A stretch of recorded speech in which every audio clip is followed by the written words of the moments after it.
Hello guys, welcome to SkillWeb.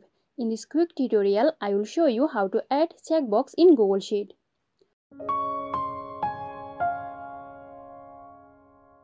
First open your Google Sheet and then click on the cell where you want to add checkbox. Now go to the Insert menu at the top of your screen. In this Insert menu, select Checkbox. Here is the checkbox. Now I'm gonna click on this. As you see, checkbox is added to the selected cell. That's how you can add checkbox in Google Sheet.